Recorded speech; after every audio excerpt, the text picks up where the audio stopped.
Selamat pagi pemirsa, apa kabar Anda pada pagi hari ini? Senang sekali saya Ibnu Fadil dapat menemani Anda di Berita Kaltim hari ini.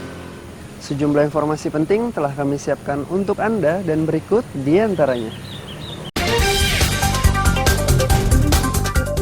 10 bangunan liar di Sungai Pinang, Samarinda dibongkar paksa petugas.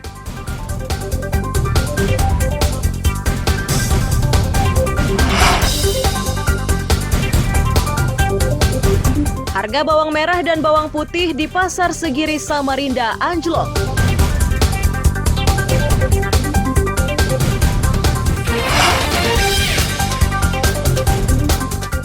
Muktamar ke-18 PP Pemuda Muhammadiyah di Balikpapan dibuka oleh Presiden.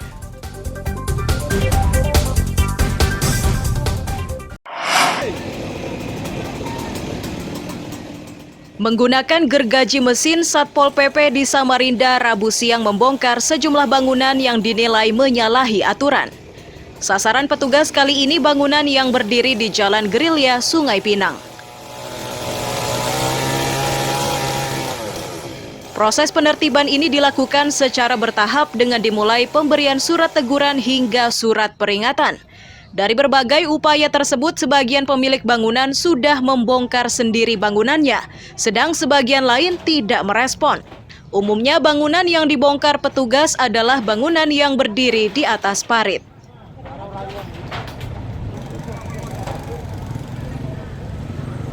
Kegiatan ini yang sudah berapa kali kami beri teguran ya, mungkin surat teguran itu tidak kehitungan. Habis sudah surat teguran dikasih jatuh tempo di surat teguran tuh 1 minggu dari tanggal 9 sampai ke tanggal 16 ya kan. Tanggal 16 kita lihati lagi, kita datangi, alhamdulillah 40% sudah bongkar sendiri. Nah, kita ingatkan lagi yang belum bongkar, Pak, bongkar ya sebelum nanti tim Mako turun ke daerah sini. Nah, kita ingat-ingati ada lagi yang bongkar 10%. Yang sisanya hari ini yang 40% tidak mau membongkar sesuai dengan jadwal yang sudah kita tentukan dibongkar oleh Mako.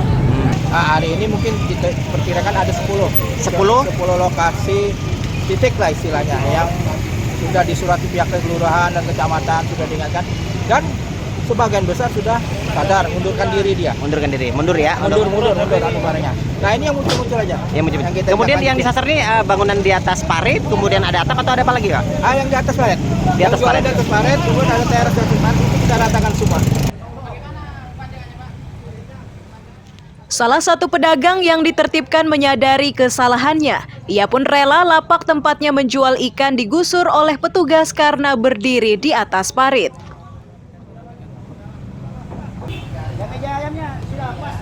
Disuruh mundur sedikit aja, jangan melewati parit. Tidak melewati parit. Ya.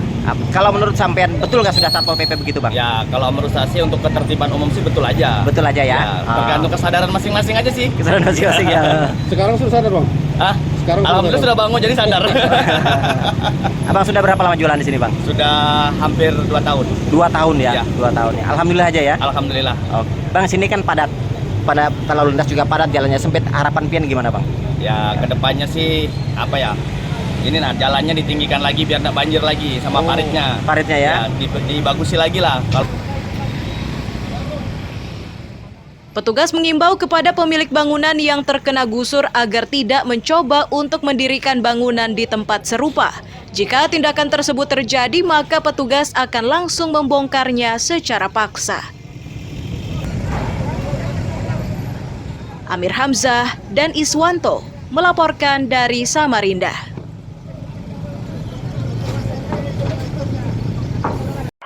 Masih dalam nih, masuk aja, masih dalam ini. Regu pencarian dan pertolongan Balikpapan Rabu petang dikerahkan untuk mencari seorang remaja berusia 16 tahun yang dilaporkan tenggelam saat berenang di pantai Banua Patra. Peristiwa tersebut bermula saat korban bernama Evan bersama 4 rekannya memancing di tepi pantai. Jelang sore, korban mengajak teman-temannya berenang. Tidak berselang lama, korban yang berenang terlalu ke tengah itu terseret arus dan tersapu ombak. Melihat hal itu, keempat rekannya tidak bisa berbuat banyak kecuali meminta pertolongan kepada warga sekitar.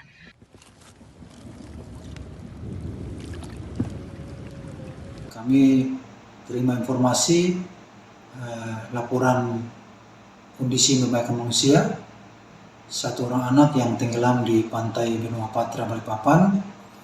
Untuk tanggal kejadian hari ini juga pada pukul 15.45 kejadian, dan pelapor yaitu Bapak Andre, anggota Bank Indonesia, itu melaporkan pada pukul 16.50, dan pada pukul 17.15 kami menggerakkan 1 tim rescue dari kantor SAR Balikpapan menuju LKP dengan jarak sekitar 12 km dari kantor SAR Balikpapan.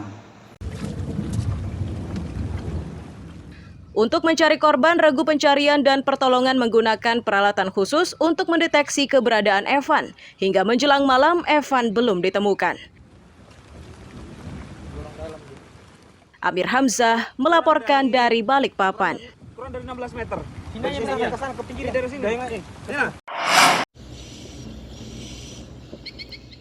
Bongkar muat cangkang sawit ke tongkang di Kampung Labanan Jaya, Kecamatan Teluk Bayur, Kabupaten Berau dipertanyakan kepala kampung. Mereka heran penumpukan dan pengangkutan cangkang sawit dengan kapal ponton itu tanpa sepengetahuan aparatur desa. Pihak kampung menghendaki aktivitas seperti ini harus disosialisasikan terlebih dahulu agar warga mengetahui risiko dari aktivitas bongkar muat cangkang sawit tersebut.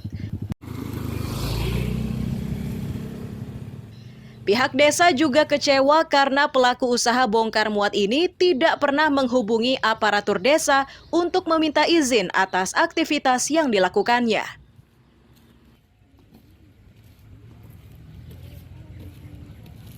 Hubungan dengan adanya kegiatan penumpukan cangkang ataupun rencana pengiriman, sejauh itu kita sudah komunikasi ke pihak aparatur kampung ataupun ke lembaga kampung, sehingga dengan ada penumpukan cangkang yang notabene di lahan masyarakat tersebut hingga sampai saat ini belum ada ketemu secara pribadi maupun sosialisasi secara kelembagaan yang ada di Kampung Labanan Jaya ini. Karena itu harapan kami, kalau memang kegiatan aktivitas cangkang ini mau berlanjut, mau tidak mau ya yang dari pihak perusahaan harus ada sosialisasi pemerintahan atau lembaga Kampung Labanan Jaya. Kepala Desa Labanan Jaya juga meminta Syah Bandar menindaklanjuti izin tambat di wilayah Labanan untuk perusahaan yang melakukan bongkar muat di tepi Sungai Segah ini. Permintaan ini disampaikan untuk memastikan aktivitas yang dijalankan perusahaan benar-benar legal. Amir Hamzah dan Miko Gusti melaporkan dari Kabupaten Berau.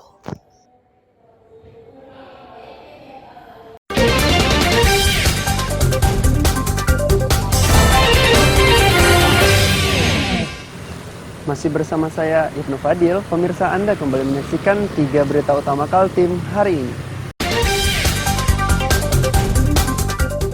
10 bangunan liar di Sungai Pinang, Samarinda dibongkar paksa petugas.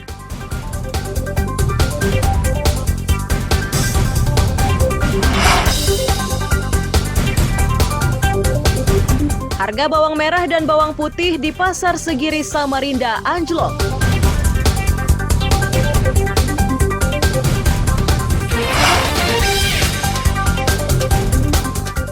Muktamar ke-18 PP Pemuda Muhammadiyah di Balikpapan dibuka oleh Presiden.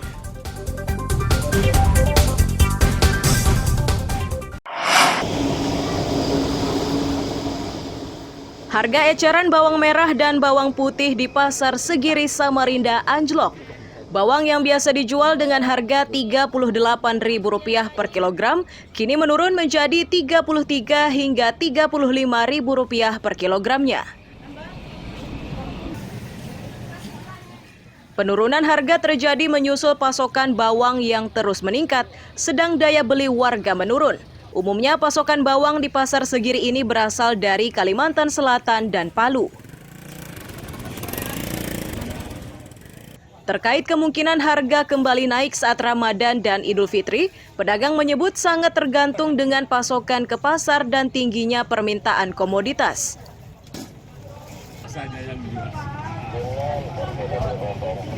Harga bawang malah turun juga.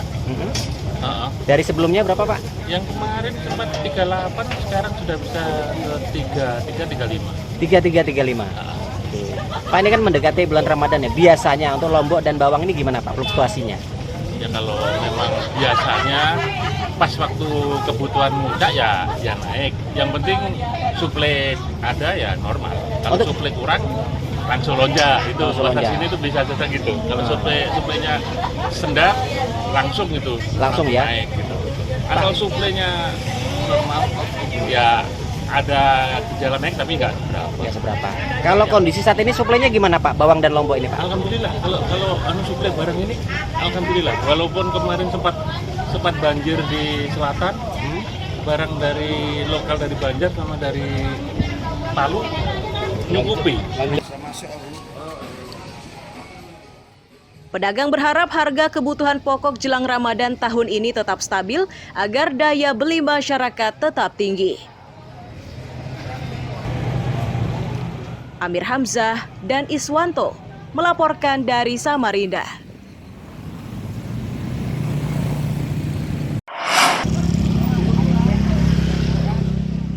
Puluhan warga bersama aparatur Kecamatan Samarinda Ulu Rabu siang berkumpul di Polder Lembuswana. Di tempat ini mereka bergotong royong mengecat dinding, pagar hingga menara yang berdiri di tengah polder.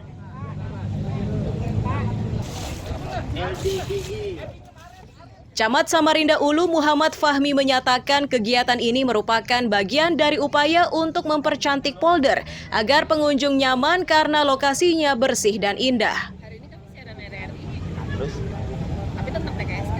Alasannya adalah yang pertama, memang kami niat mulai dulu baru terlaksana sekarang ya. Untuk bagaimana masyarakat Kota Samarinda melihat polder ini adalah milik kita semua. Polder adalah untuk pengendalian banjir di Simpang 4 Lembuswana dan juga untuk kita persiapan penyangga ibu kota negara. Kita harus berbenah, baik di bidang kebersihannya, baik di bidang penataan kotanya, baik kerapian dan keindahan kecantikan sebuah kota.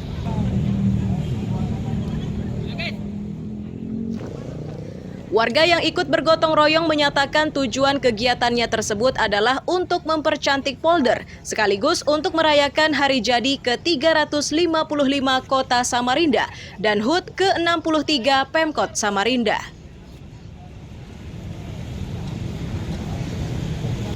Bang, ngecat ya? Ya, Bang. Dalam rangka apa ngecat nih? Dalam rangka hari ulang tahun Kota Samarinda, Bang. Di mana TKP-nya nih, Pak? TKP di Polder Lembuswana. Lembuswana ya? Jalan Jalan pembangunan lah dulu. Jalan pembangunan dulu ya. Pak, kegiatan ini banyak nggak pesertanya, Pak? Banyak ini dari semua kelurahan dari Kecamatan Samarinda dulu. Kecamatan Samarinda dulu ya. Saya termasuk mewakili dari Mulia. Dari Mulia. Pak, menurut Bapak pas nggak polder ini dicat atau dipercantik atau gimana, Pak? Pas, tujuannya sama nih, supaya polder kelihatan bersih. Tradisi gotong royong di Samarinda makin terasa belakangan ini. Aktivitas tersebut makin ramai seiring kemunculan organisasi sosial kemasyarakatan di berbagai kelurahan di Samarinda. Amir Hamzah dan Iswanto melaporkan dari Samarinda.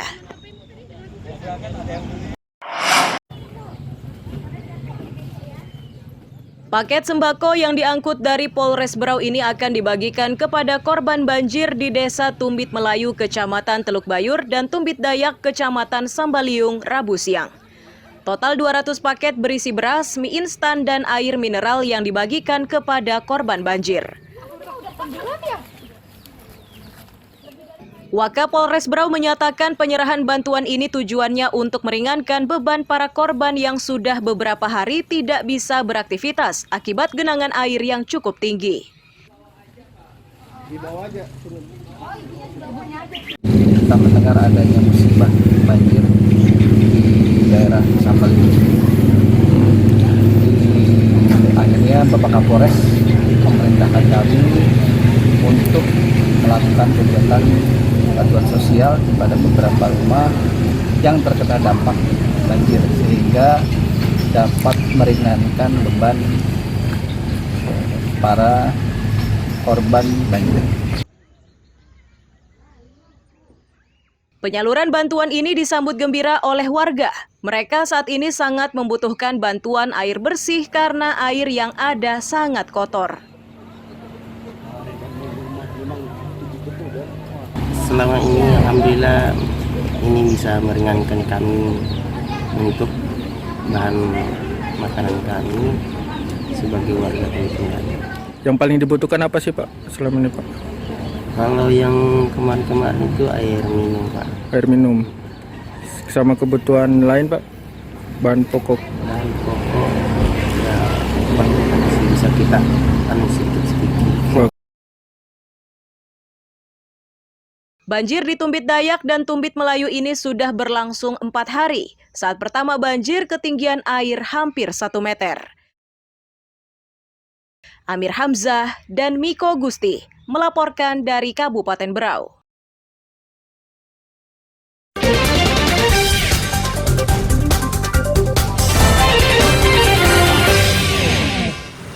Masih bersama saya Ibnu Fadil, pemirsa Anda kembali menyaksikan 3 berita utama Kaltim hari ini. 10 bangunan liar di Sungai Pinang, Samarinda dibongkar paksa petugas.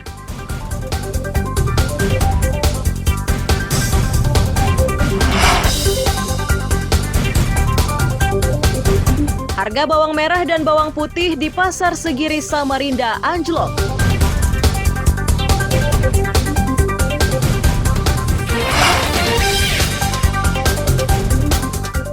Muktamar ke-18 PP Pemuda Muhammadiyah di Balikpapan dibuka oleh Presiden.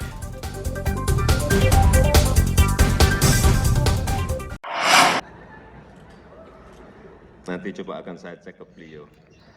Presiden Republik Indonesia Joko Widodo pada sambutannya dalam acara Muktamar ke-18 PP Pemuda Muhammadiyah di Balikpapan, Rabu siang meminta seluruh anak bangsa memanfaatkan potensi sumber daya alam secara maksimal. Kalau bonus demografi ini betul-betul tidak kita garap secara baik, ini akan... Salah satu sumber daya alam yang belum dikelola adalah baterai mobil listrik.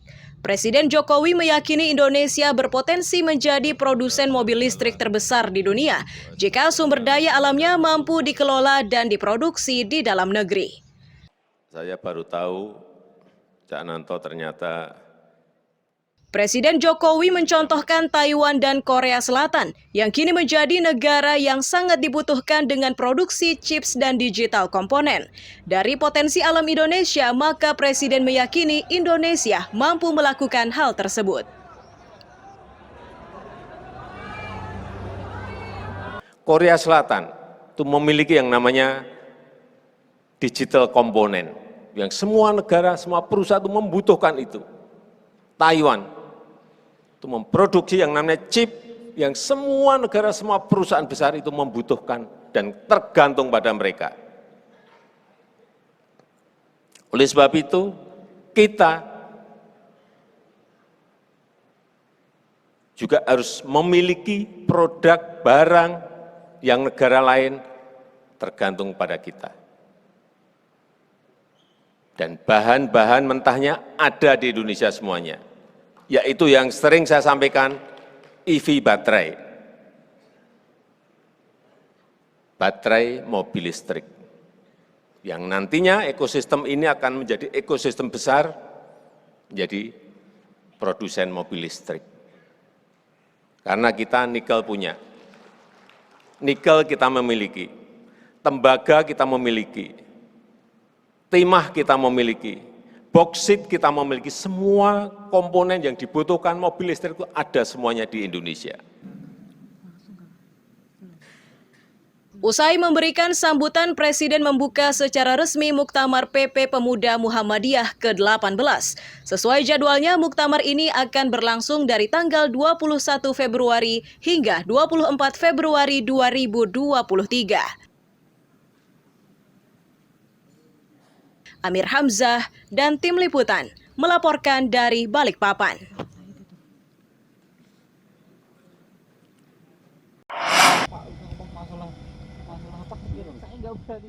Bandara APT Pranoto Samarinda sejatinya sudah beroperasi sejak tahun 2018 lalu. Awal dibuka, antusiasme masyarakat yang memanfaatkan jasa layanan penerbangan cukup tinggi. Situasi ini berubah beberapa waktu belakangan. Diduga kondisi ini terjadi karena sarana bandara masih perlu perbaikan. Selain itu, mahalnya harga tiket penerbangan menyebabkan calon penumpang memilih terbang dari Bandara Samsepinggan Balikpapan.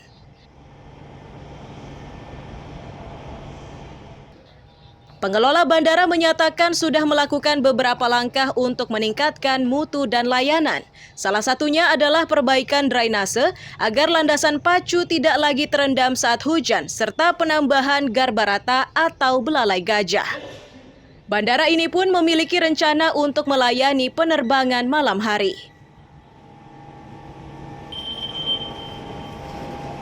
Sejak tahun 2020, kami sudah melakukan pekerjaan yaitu drainase yang menjadi akar masalah di runway.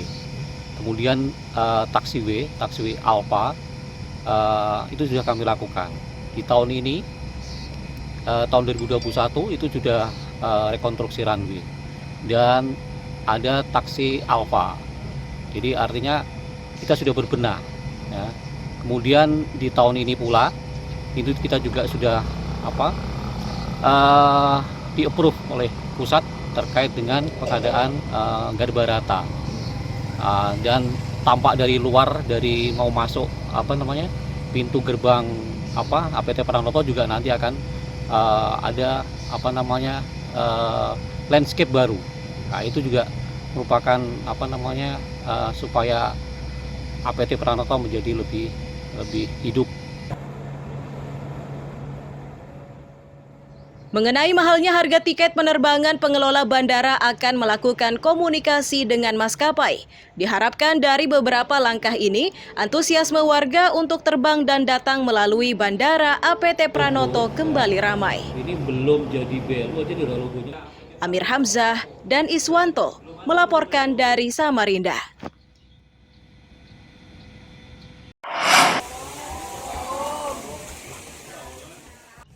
Puluhan anak-anak dan remaja Sangatta, Kutai Timur terlihat serius untuk mengikuti pembelajaran bahasa isyarat yang diajarkan oleh komunitas Sukma. Di antara puluhan peserta ini ada yang penyandang tunarungu dan ada pula yang datang hanya untuk mempelajari bahasa tunarungu. Penggagas belajar bahasa isyarat menyatakan kegiatan yang rutin diberikan 2 kali dalam sepekan ini awalnya bertujuan untuk membantu anak-anak berkebutuhan khusus agar kosakatanya bertambah. Belakangan, kegiatan tersebut ternyata diminati banyak orang hingga lokasi kegiatan senantiasa dipenuhi peserta didik.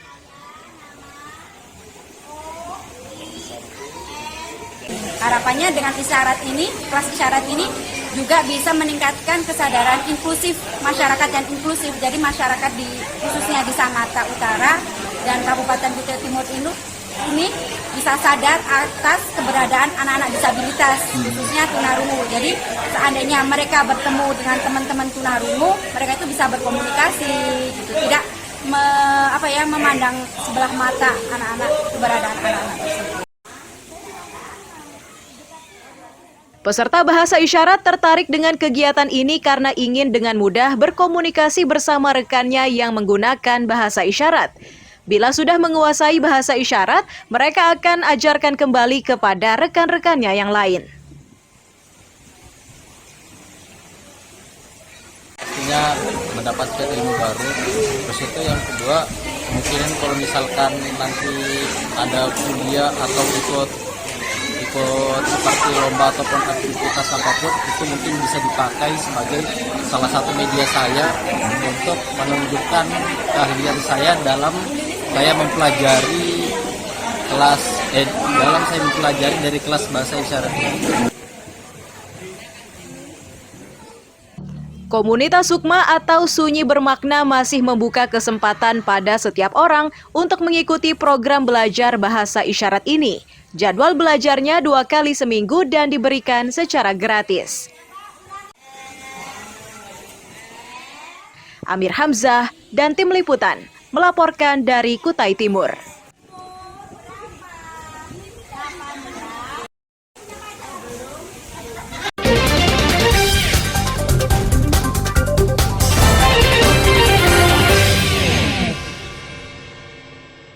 Pemirsa, berita tadi menjadi akhir kebersamaan kita pada pagi hari ini. Saya Ibnu Fadil dan tim redaksi pamit undur diri. Selamat pagi, salam sejahtera, dan sampai jumpa.